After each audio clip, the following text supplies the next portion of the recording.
had a great start. Mrs. McFarland was a counselor at our school, so we had good leadership in that area and encouraged us to always give it our best shot, whether it was something we felt we were already good at or maybe something that we struggled at. So self-improvement and setting goals was always part of that, that agenda at the school. I guess I'd like to welcome you to student teaching, and I think that you bring so much enthusiasm and energy and such a positive light into the classroom when you come in to student teach that you'll be amazed at how much the students will just take hold of the things that you can bring to the classroom and that you can bring to the teacher.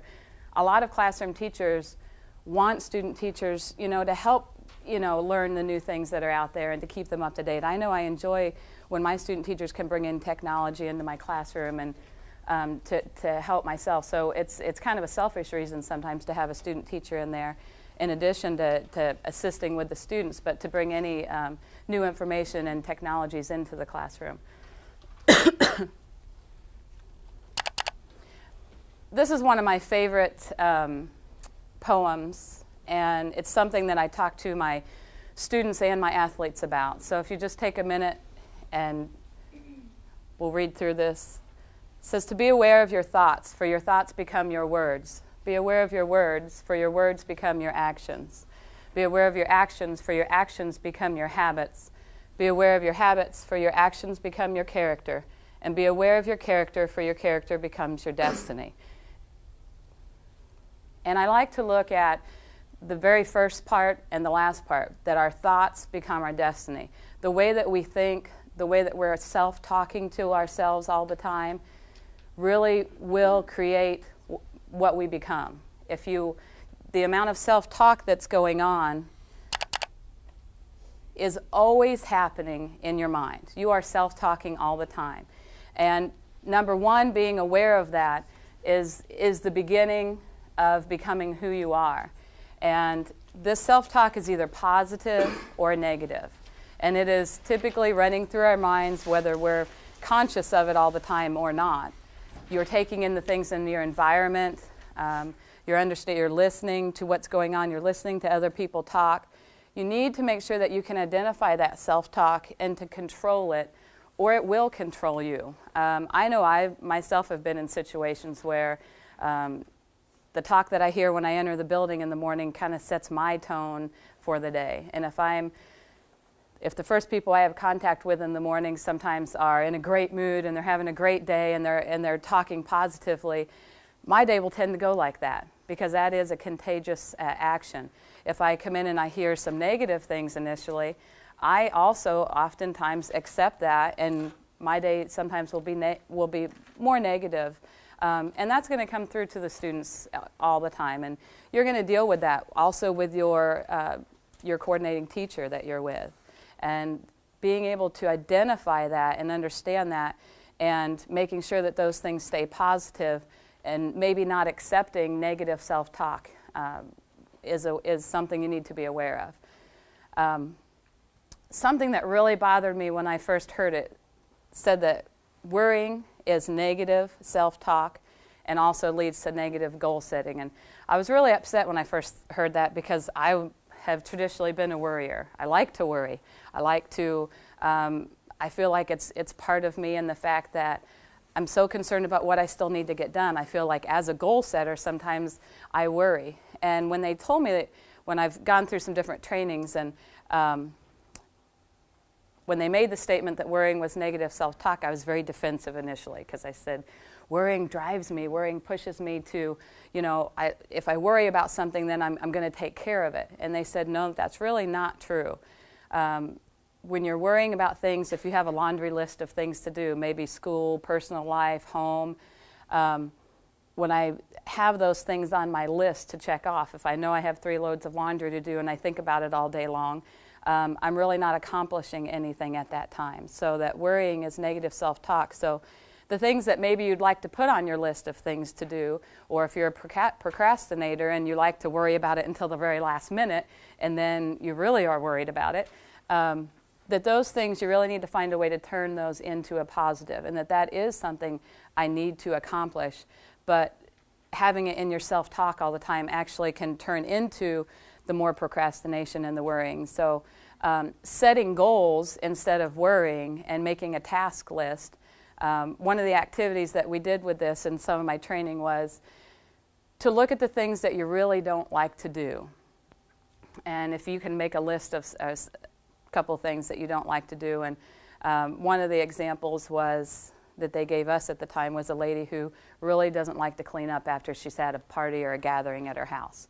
And she loves to have people there, but she really dreads doing that. And so what they do is they turn those into what they called a thankful saying. And she said, instead of thinking all night and it ruining her evening that I'm going to have to clean up this mess after everybody leaves here tonight, she turned it into a thankful saying and said that she was so thankful that she had, one, a home that she could share with people, and two, that she had friends that she could have over and have a great evening with. So they turned those into a more positive statement instead of a negative statement.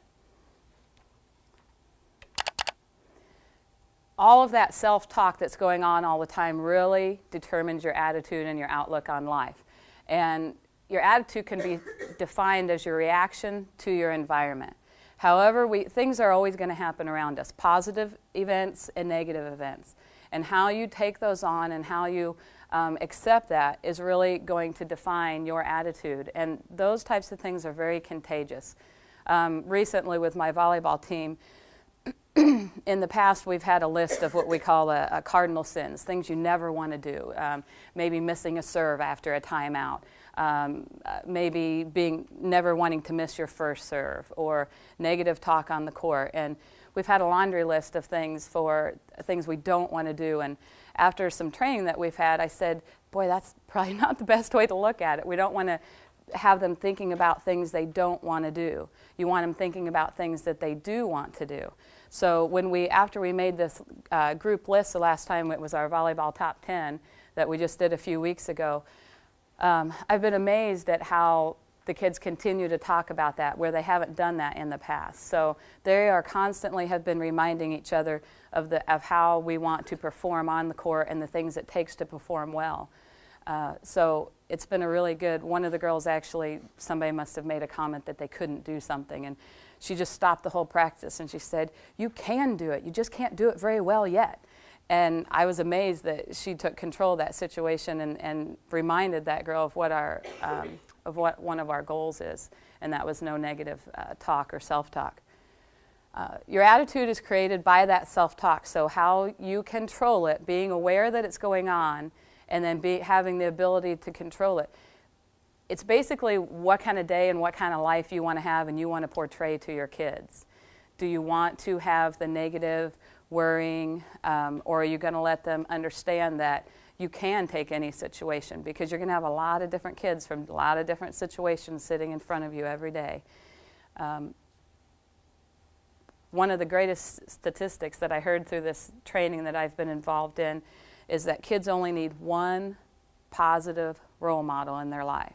One positive person, and they will not lose hope. And I thought that that was pretty amazing, that you have the ability that you're probably going to have anywhere between 15 and 30 kids with you daily, or if you're, upper elementary or in the secondary, I see 110 kids a day.